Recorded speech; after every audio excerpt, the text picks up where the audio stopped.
Good evening and welcome to the Drive at 5 on intellectualradio.com/iHeartRadio station. I'm your host, Roland. We have a good show planned for you today. Please stay tuned to intellectualradio.com/iHeartRadio station for Warriors Talk at 6 p.m.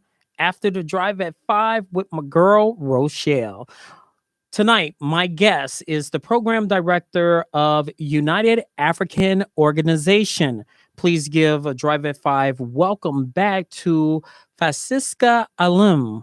Welcome back to the Drive. Thank you. Thank you for having me. Please give intellectualradio.com/iHeartRadio station an update since the last time you were on the Drive.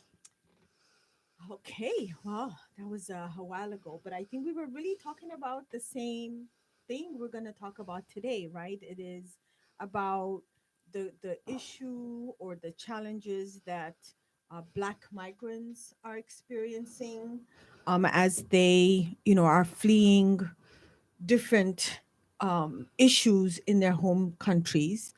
And that hasn't changed, right? People are still fleeing and coming to the US through the southern border. And so we continue to see Black migrants doing that, both from the Caribbean, Haiti. We're starting to see folks from countries like Belize also. But we also have quite a large number of people from the African continent that are coming across the US-Mexico border. So, I don't know, a year or more later, we're still in the same situation with no end in sight, it looks like. Tell us about your organization. A lot of people are not familiar with your organization. And when some people mention there is a United African Organization based here in Chicago, people like, really? I didn't know that. Yeah. So how come you guys are like underneath, like underground? Well, I wouldn't say we're underground, but a lot of our reach or our outreach has been organic. It's been word of mouth. But we are an organization. We've been in existence since about 2005, formally. Started in 2005 when we were incorporated as a 501c3, and we are a coalition of African community-based organizations in Illinois. Our target area, or at least our service area, is the whole state of Illinois, even though we're located in Chicago, and therefore a lot of our work focuses on the Chicago area. But our mission is to really support and empower Black immigrants. And so we do that through both direct service and advocacy work. So our direct service component obviously is focused on immigration. So we have an immigration legal team that provides legal services across the full range of immigration programs or applications. And then we have what we call our family support program that provides kind of a wraparound service, wraparound resources for individuals and families that are resettling in the Chicago area. So that could be anywhere from access to healthcare. It could be, connections with other legal services that we don't provide in-house. It could be helping enroll children in school, trying to find mental health resources. So, we provide the full range of services. And if we don't provide it in-house, we have a network of partners across the city and the state that we refer folks to. And then our third piece is our advocacy. So we are engaged in a number of coalitions trying to advocate for policies that enable our constituents to thrive in the United States. So immigration, but also looking at other policies. For example, we're part of the coalition that is looking to one fair wage for tipped workers, for example, right? To make sure that tipped workers get a fair, livable wage. And so that's an important policy work for our community, because we know a large proportion of our community members do work in that tipped industry, whether it's in the restaurant or taxi and that type of thing. You mentioned earlier about them coming over, Africans crossing the border. What led to them crossing the border in Mexico? A lot of people don't understand. I bring you to Trump. Mhm. They're crossing the borders. And I keep on saying this on my show. When someone from the government or the rich and powerful say, look that way, you better not look that way. You need to look at the opposite way. Mm. The reason why is there's hidden messages behind the message. We're thinking that maybe they're talking about Mexicans, but really they're not. Because there are Africans in Mexico, and it's the reverse of labor in Mexico. They're not getting a livable wage in In Mexico. Mexico. Mhm. And that's why they're crossing. But we'll get into that crossing later. Why you think they travel so far? Why you think they're crossing the border? It's because, other pathways for immigrating to the United States have been limited for a lot of Africans, right? One of the most Africans that do migrate here migrate through family-based immigration, meaning somebody comes first and then will become a citizen, right? And will petition for a spouse or children or parents to migrate and join them here. And then there's other programs that were made that in the past have enabled Africans to migrate, but those paths are becoming much more complicated or much Why? more difficult to access. For example, let's talk about the diversity visa, which is a program that allows people from low quota countries to migrate. So you apply to this lottery program and names get selected out of a bag, right? It's random, supposedly. And then you have to meet these other requirements, education, all of those things you have to fulfill in order to qualify for this lottery now that you have won.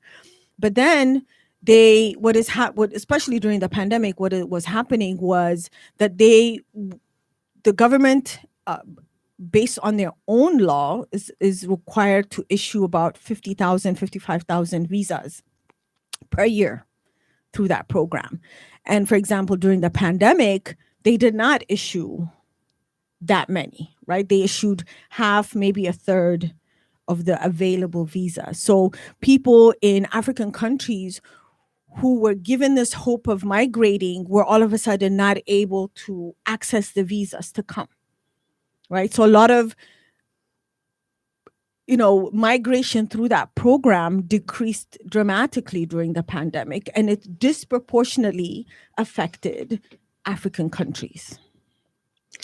And so at the same time, a lot of these countries that are the source countries for the African migrants we're seeing crossing the border have a lot of crises happening. You're talking about Cameroon, where there is an ongoing conflict between a separatist group and the government forces, and civilians getting caught up in the middle and needing to flee to save their lives.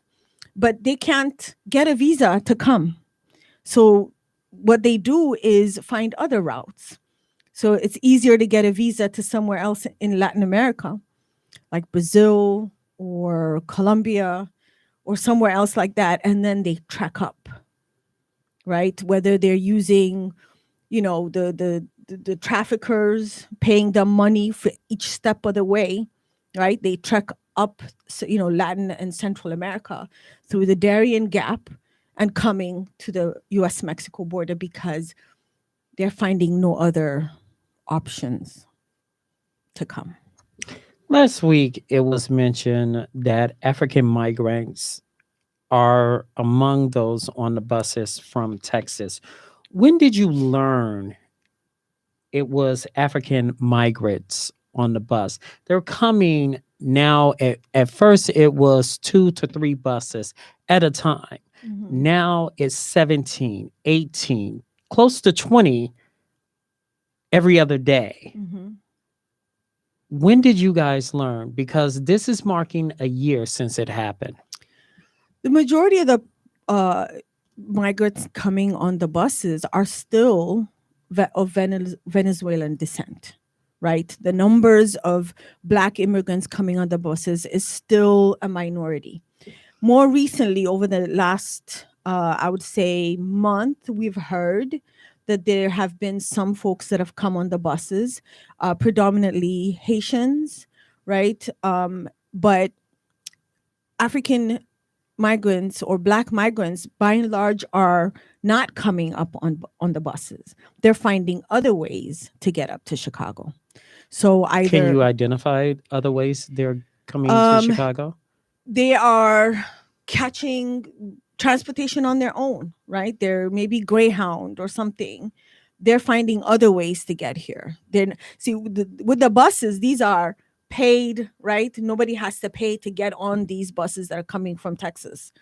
But Africans, because they're not the target of the the games that the Texas governor is playing, they're not they're not part of that narrative. They're not the target of the buses or haven't been. And so they find other ways. So sometimes they will find they somebody that they have met on their journey will tell them, hey, use this address in Chicago, or I know somebody that can help you in Chicago. Some of our constituents, the families or the individuals that we help, once they get to Chicago and they realize there is support, they will communicate with others that are maybe in Texas or in California or elsewhere in the country or even New York to come to Chicago instead. So let me get this straight. According to what you just said, it may be more Haitians, but it's not documented here in Chicago. More Africans, more Cameroonians, more Ghanaians, if Ghanaians, are here, but they're not documented. Am I correct on that assessment? Well, we document, right? So we see people at our doors that are we know are arriving across the border. So according to our numbers, since July of last year, we have supported more than 480 Black migrants that have come across the border. And that's only the ones that we have been able to connect with. We know there are others out there that are still, in the shadows, right? They're not coming looking for services or But how resources. do they know where to go? The problem is right now, when you look at the police districts, they're out there enduring all types of weather elements. Correct. You don't see not one Haitian, not one, and they're out there. Some have been kicked out. It's kind of like on an island of their own. Hmm. They're among the homeless. Correct. How do you muster them up? What do you mean? Gather How them. do we gather them? So our approach to the work that we do is really, like I said, that word of mouth. We have what we call community navigators, across our communities. Granted, we're a very diverse community, right? Representing more than 25 countries across the continent, and you can imagine the language diversity too. So I think what has been important for us is that within each of the communities that we serve, we have what we call community navigators who are connected at the grassroots to the community. whether it's through their churches, whether it's through their mosques. There is that connection that helps us find people and bring them into our office also. So we use the community. And I'll tell you, for most Black migrants, a lot of the support that they receive has really been from the community itself. It's been from friends or uh, family that they may have here. But we also have our faith organizations, our faith communities really stepping up to provide support. We have a couple of mosques in Chicago area that are housing people right now because we know, and from our experience, when our folks are in the city shelters, they feel very left out, right? We have one gentleman who is getting sick because he just couldn't adapt to to the environment, right? So we found that the best solution is how do we get the community to help support folks. At the same time, not having them in the shelters no means that they usually are not able to access the resources that the city has available. For example, the city has rental assistance in collaboration with the state. They provide rental assistance to people that are in the shelters with the goal of that when they get into the shelters, that they're doing case management and they're finding apartments for them and they're paying a certain number of months of rent for those people. I, But I, that I is only available if you're in the city shelters. that's a load of crap. The reason why I'm saying that, why would you put a restriction on someone that doesn't know and they need shelter? For heaven's sake, they're putting them into tents. Yep, that's our And point and and exactly. and you're we get vacant warehouses that they can convert and they're putting them in park districts. Yeah. By the time they put people in park districts, they could have converted like several abandoned warehouses in Chicago. Not one person, one, have thought there are so many vacant warehouses in Chicago Mhm. that we can put up. There are even vacant what is that, coatway buildings Mm. that they can convert very easily. Yeah. The problem that I have is when it comes to us, Blacks, Africans, Haitians, they treat us as a separate species. And here's the reason. When you mention the program of asylum rental assistance, Hmm. a lot of people don't know that. But they're helping out their own. They're not being fair to Africans or Haitians. They're not. They're helping Mexicans and Venezuelans. I don't have nothing against them, none at all. What I do have a problem with is you have, and this is my question, all that money and resources going to Venezuelan community organizations and Hispanic organizations, helping them. My question is, have you received part of that money to assist Africans? So we've received some money. I mean, like I said, the rental assistance piece is not accessible to us at the moment, right? And That's a we damn shame. continue to advocate for equity, considering, and the thing about equity is not that it has to be the same treatment for everybody, but that it has to be, you have to be able to get people the resources that they need. And the fact that we're not on the buses and we're not in the shelters, right, requires a different approach to supporting our community.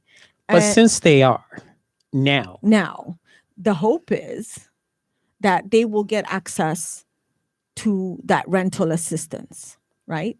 But It Do is you have to to be seen. register your organization for the rental assistance, or what So needs to be done?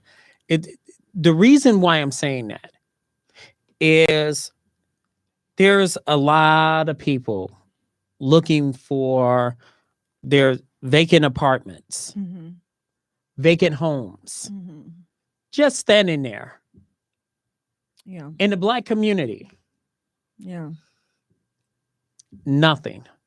yeah. So what you're saying is, let's say you have like 15,000 Africans, Hmm. and you're saying they don't have no access to the asylum rental assistance. Not the one through the state. No, they do, and not unless if they get into the shelters, right? That's what gives them access to that. That's Not through your organization. not so our organization, we have, so we do house asylum seekers, but we've been able to do that because we, through our advocacy work, we were able to get foundation money to help us But do not the that. state money. Not the state money, correct. How can we reverse that? How can, let's say, an alderman, Hmm. a state representative, can say, hey, you treat them with the red carpet treatment, but when it comes to us, it's like you put these rules and regulations when it comes to us. What is the approach of getting, let's say, and I'm just throwing names out there. I know you're located on the south side. Hmm. What about that state representative on the south side? Because when it comes to election year, they put on the dashiki, they put the black power symbol on there. They're for our cause.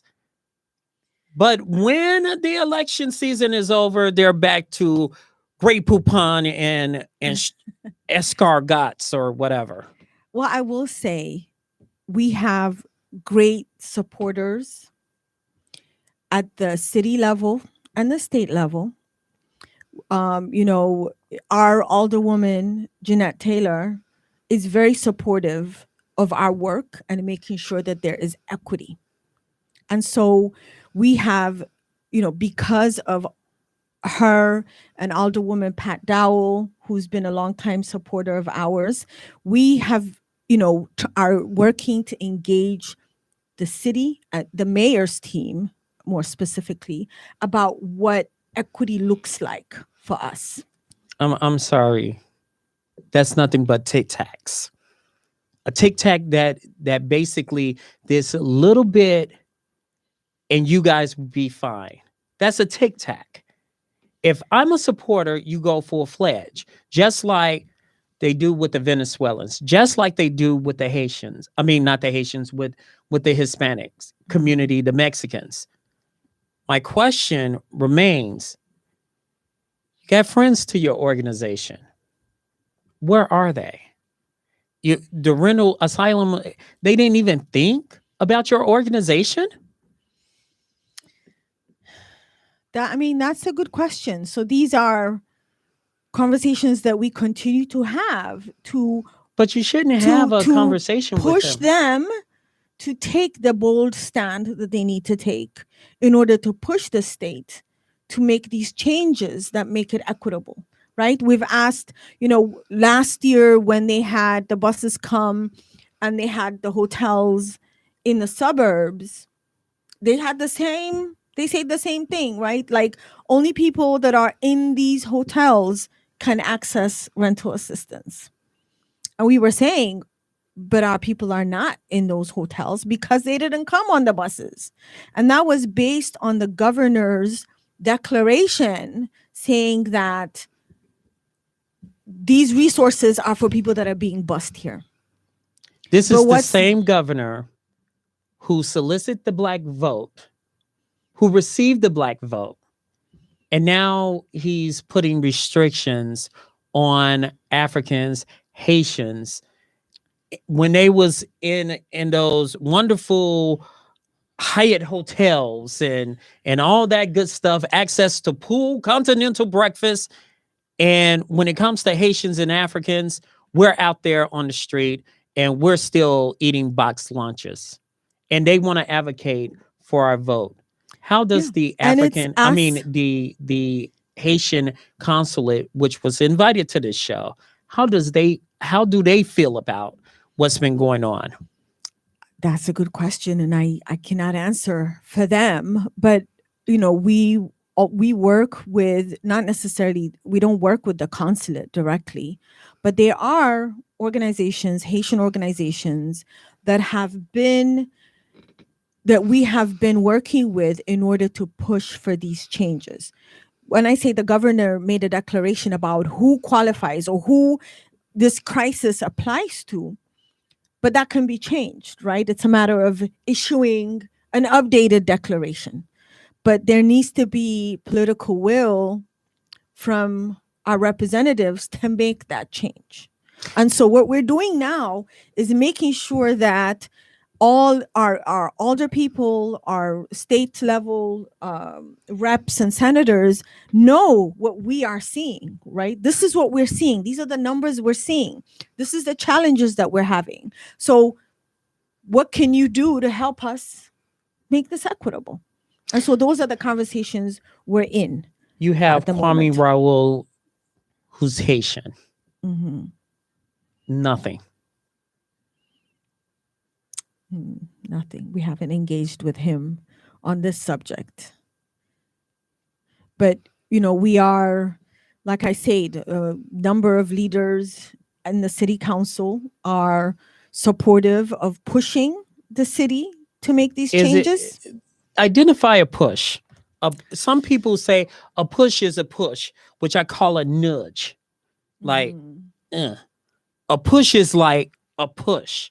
If I really want to help an organization or help someone to receive the benefits like other ethnicities, I'm not going to just Nudge. nudge You're right. or Yes. I'm going to push. If you want my vote, I want you to support this Right. because my people feel like this. Same thing with the flood. If everybody in Cicero, and I know this is a separate subject, Hmm. have received grits and gravy and ham hocks, I want the same damn thing for Austin. Hmm. I just don't understand our elected officials allowing Africans that's coming and like throw their hands up, what you want me to do, Yeah. and they know exactly what to do, What needs to be done? Hmm. and they just let it go by the wayside. And that's why we have some of the largest numbers of blacks, which we can say, and I'm safely to say this, even though I don't have statistics, that some of those are Africans. Yeah. And I think that, you make a good point, and that really speaks to how do we,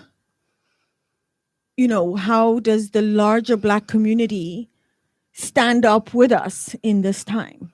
But the problem is the black community don't know. Yeah.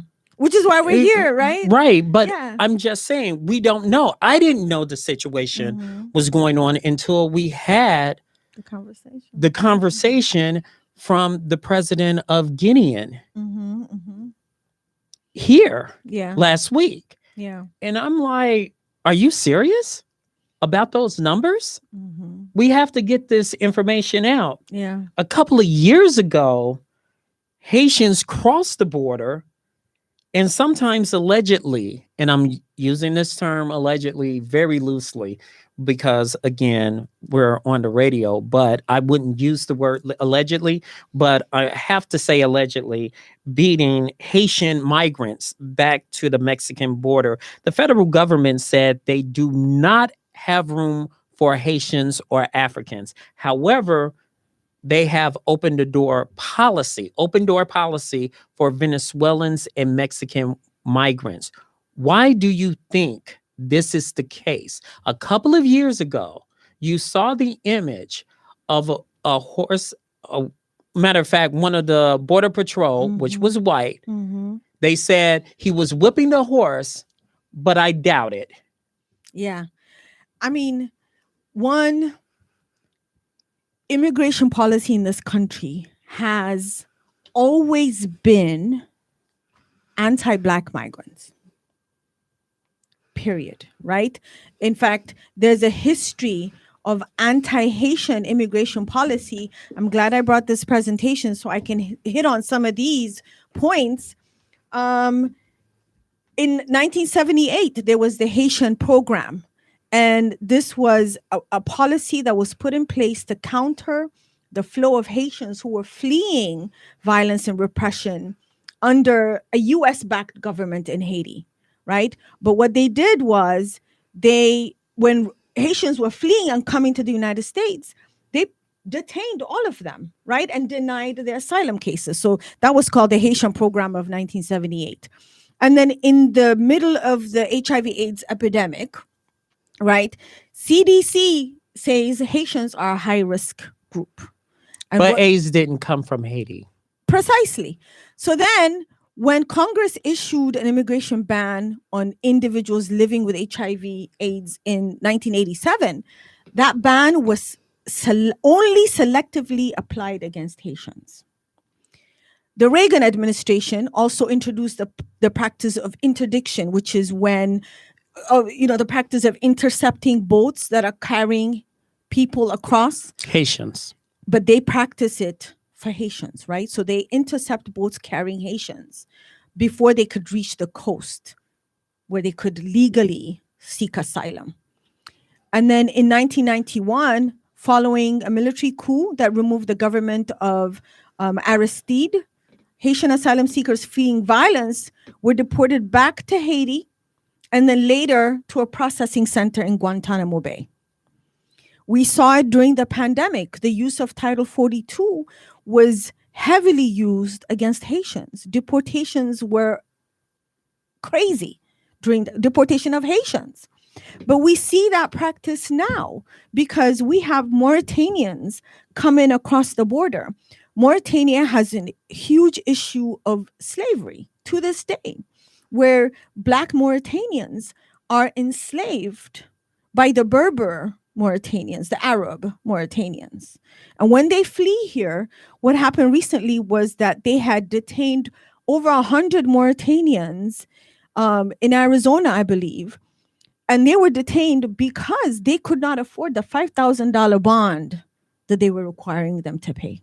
An immigration bond is different from the criminal, the regular, criminal justice system. So they bond will remain in jail until somebody can bond them out. And it could be for life. Or till they deport them. And they are already deporting them back to Mauritania, where their lives will be in danger. Right? They did that to Cameroonians who, because of the conflict that is happening, were caught in the middle and fled. They deported a large number of them back to Cameroon, some of whom were arrested upon arrival. And with that arrest comes torture and everything else you can think of in those types of situations. So American immigration policy has always been anti-Black. Very much like the history of the United States. And I agree with you more. Have any of what you just mentioned been reached to Kamala Harris or anyone higher up that you can say, hey, this should be reversed? Yes. I mean, there are other groups, right, working across the country. These are Black-led, Black immigrant serving organizations. You're talking about the Black Alliance for Just Immigration, UndocuBlack Network, African Communities Together that's on the in several locations on the East Coast. There's a group also in Detroit that is doing this work that do amazing federal work. And I know, at the moment, have been working hard to engage members of the Congressional Black Caucus, for example, to make sure that they are understanding what is happening, and being they're being intentional about how they support Black immigrants across the country. And what's the word for the Black Caucus? What do you mean? What's the message? What's the message you're getting back? Because I always call them not the Black Caucus, the Graham Cracker Caucus. The reason why is because once they get in, they don't think they eat neck bones or collard greens where they come from, but they once they get elected or something like that, they tend to kind of like say, you know what, I'm with you. How can I help? Or something. And it's not just that. It's about them defining what is asylum seekers. I'm going to say this again, and I've been saying this on my show for a long time because it irritates me when people sit there and say, well, you know, they're seeking asylum. They need to be free. We need to hug them and all that. But there's still a functioning government. Mexico is a functioning government. There's no unrest. Venezuela, functioning government. You think so? I'm going to push back on that one because you don't think it's a functioning government. Why? Well, I mean, when you look at Venezuela, for example, statistics say in 2021, almost 95% of the population was reported to be living in poverty. That's not a functioning government, right? There is so much unrest. But not so is only Rio, though. Rio de Janeiro. De Janeiro. Okay, good point. But it doesn't take away from the fact that that doesn't make it a functioning government, right? On top of that, you have armed forces, not the government, right, that have taken up control in different parts of the country, that are doing illegal mining, for example, that have made it difficult for people to live, right? On top of that, you have an inability to have freedom of speech it's similar. We're talking about the same things that are happening in Haiti, in Cameroon, in Angola, in Congo, right? These are similar things that are happening, but whether it's U.S. intervention, right, or Western intervention in those countries, it has created an environment that has made it very difficult for people to live. Since 2014, Venezuela has continued to lose its population. 20% of the total population has fled the country. That's 5.9 million Venezuelans, right? But I will also keep in mind that also happens throughout the African continent. But what we must keep in mind is the countries that take in those people are the countries around there. So most African refugees, most Africans fleeing their countries are being taken in by neighboring countries. So even though we talk about immigration a lot here, most people, even in Central and Latin America, most Venezuelans probably live in the neighboring countries, right? And then when things become difficult, then they start moving en masse. That is what happened with Haitians too. Haitians left Haiti in 2010 because of a promise of work in Latin America. And then when that dried up and things started to become difficult, then that's when we saw the large migration of Haitians north to the US-Mexico border. Not saying Haitians don't come straight from Haiti, but a lot of the Haitians that we're seeing are coming from other countries. But it's the reverse, like I mentioned before, the reverse effect. Hispanics are saying, or Mexicans are saying, that we're doing the work that blacks won't do. Mhm. But you go to Mexico, or what I call Mexico, down there, and it's the reverse effect that Haitians will do the work that Hispanics don't Won't want do. to do. And you're talking about paying wages. You look at the wage comparison of how Americans treat Hispanics and Mexicans and Venezuelans.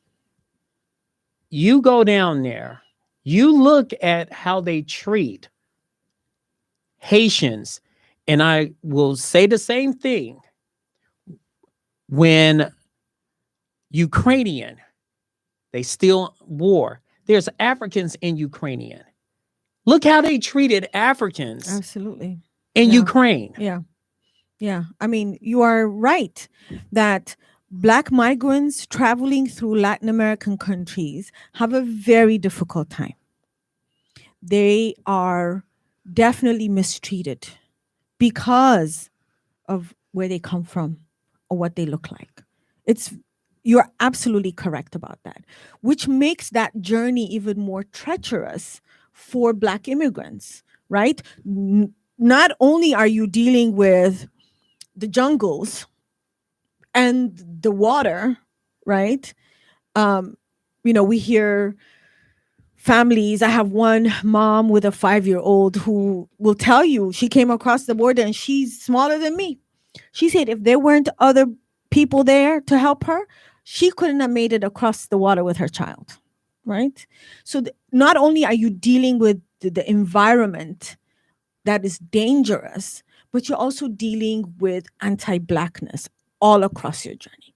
Most Black immigrants that make it to the border with nothing, because even to make it to fly to Brazil, right, requires money. It requires some type of resources, but oftentimes they are stripped of all of those things before they get to the border. Sometimes even their documentation that would have allowed them to have a chance to seek asylum.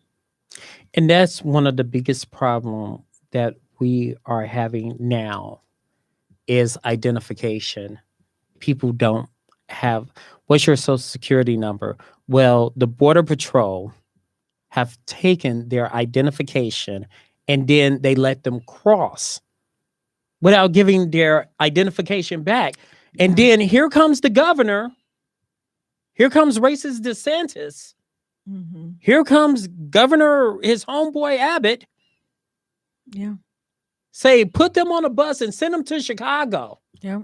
And now we got this bill saying, oh, just put the Venezuelans and the Mexicans to work. How they're What going to about? get paid? Yeah. Yeah. Identification is a big issue. Um, you know, and we see it every day where they will confiscate their passports, and it's intentional. It feels very intentional to make it difficult for you to do anything. So it's intentional on the part of CBP, at least in my opinion. I don't see why else you would confiscate their identification. You could make a copy, scan, and keep yourself a copy, right? But give them back their stuff. So we see that all the time where people come to Chicago and don't have identification. We've been fortunate in Chicago in that we have the Chicago City Key ID, but it has limitations, right? It's not useful outside of the city of Chicago. It is not, even in the city of Chicago, it's not useful for all things. We have been able to pass legislation at the state level, though, that would make regular driver's licenses and IDs available to immigrants, right, who would not otherwise be able to have them. But there's still a documentation issue, right? If you don't have the required documentation to get a driver's license, you're not going to be able to access one. So that's definitely a big issue. And you know, wanted to touch on allowing, people to work and creating opportunities, with the designation of temporary protected status for Venezuela. That's a huge step in giving them that protection, you know, to qualify for asylum. That is a very it's not easy to qualify for asylum, right? You have to have evidence that shows that you, because of who you um, are have been persecuted or have a potential to be persecuted, which is why you're afraid to return to your home country. So TPS provides a good way to protect people from deportation and provide them an opportunity to work. People do want to work, right? And we have jobs that are not getting filled since the pandemic. So that's a good opportunity. But we have numerous African countries that we've been asking for TPS for that we're not getting, right? And this can be provided by the governor. Am I correct? Not the governor. It has to be, and it doesn't require congressional action.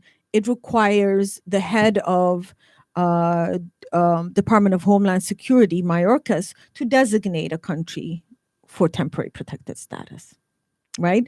So we're now, trying to get Cameroon extended because you only get it for 18 months. Mauritania, we've been, orgs like us have been pushing for over a year, probably more, to get temporary protected status for Mauritanians.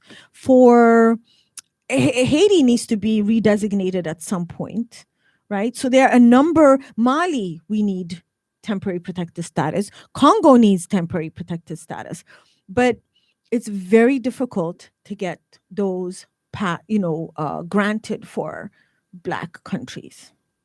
But for Ukraine, you saw it took a matter of days for them to designate it for temporary protected status. But for Cameroon, we, had asked for a number of years, and it was only after they gave it to Ukraine that they gave it to Cameroon. So there's just this disproportional treatment for Black immigrants across the board. President Biden, before he was elected president, had a sit-down meeting with Haitians, the Haitian delegation. Mm-hmm. And they describe what you were describing, the treatment of Haitians crossing the border, which we discussed earlier in the program.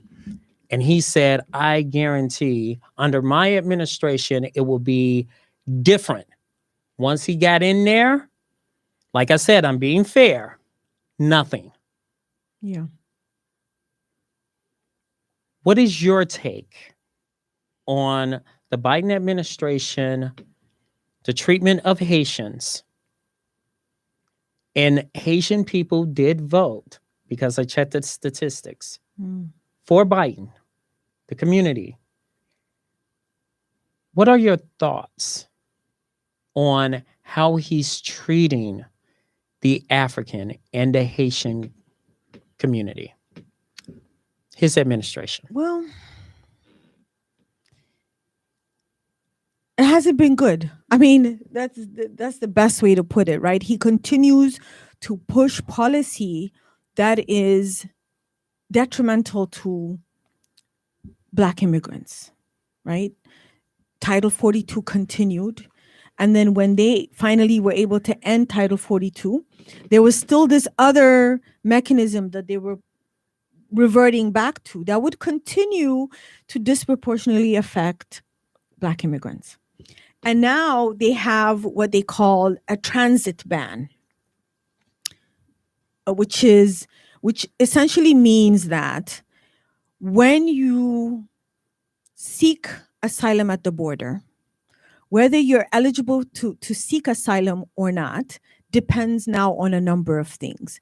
First, you have to make an appointment you need an appointment to get to the border to seek asylum.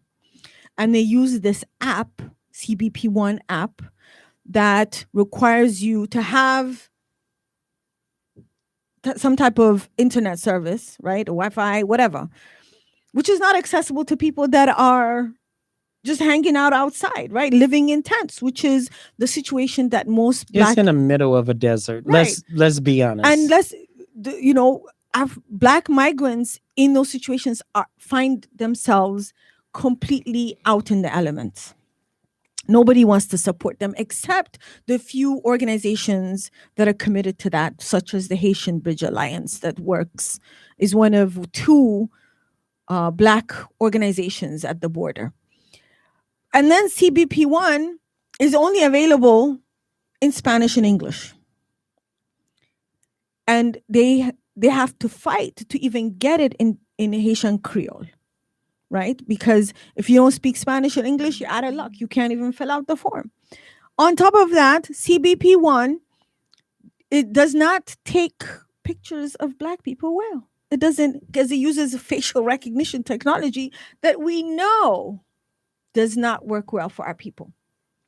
So those things in that in itself disproportionately affects black immigrants. And then they say, okay, to be able to be eligible for asylum when you get to the border, if you come through a third country, which every black immigrant has to do, that you, unless you can prove why you are not eligible for asylum there, or if you can show, unless you can show that you've been denied for asylum in those countries, you wouldn't be eligible to apply for asylum once you get here. Very quickly, what you think about an all-out push for Haiti to become like Cuba? And what I mean by that, you put a toe in American soil, you automatically become American because the country is so unrest. You talk about gangs, drug dealers. They have taken away natural resources. Mm-hmm. Don't you think that the US government owe Haitian Americans, because if you look at it, Haitians were slaves, were brought here as Mm-hmm. well. Mm-hmm. If they step a toe like Cuba, Mm-hmm. you automatically become a citizen. What you think about that? Your thoughts? I think that would be great, right? I mean, yeah, I think that would change the lives of so many people. There are a few programs now that are unique to Haitians, right? Similar to the Cubans. It doesn't mean it's a pathway to citizenship. They haven't closed that loop. But if you are Haitian, as soon as you enter the US, you're automatically eligible for a number of benefits. But that is not tied to any future immigration benefit. So I think closing that hole to make it so that if you are able to get here, that it means that you can now access this pathway to citizenship, I think is an important thing to have. To be continued. Thank you so much. Please give intellectualradio.com/iHeartRadio station how they can get in contact with you. What are the needs of your organization, and how can people donate to your organization? Awesome. So our most urgent needs, obviously, with our new arriving families, is to help them get the most urgent needs around housing, access to food, as they have the moment that they need to figure out what is their next step. So you can reach us. We're on social media. We're on Facebook. You could just search for us as under United African Organization. We are also on Instagram, Unite Africans. We also have a website, uniteafricans.org. You can donate directly through our website, and then, or even contact us to see how else you can support us. We always looking for young people that are passionate about this work to actually support the work that we do in the office. So if you're interested in giving of your time and your money, you can reach us through the contact information that we have on our website. To be continued. Thank you Thank so much you. for coming back on the drive and Thank you for educating having me. us on this issue. That's going to do it for us this Monday evening. Thanks to the one and only Wanda, who is our executive producer, Earl, behind the scenes. You guys have a wonderful week.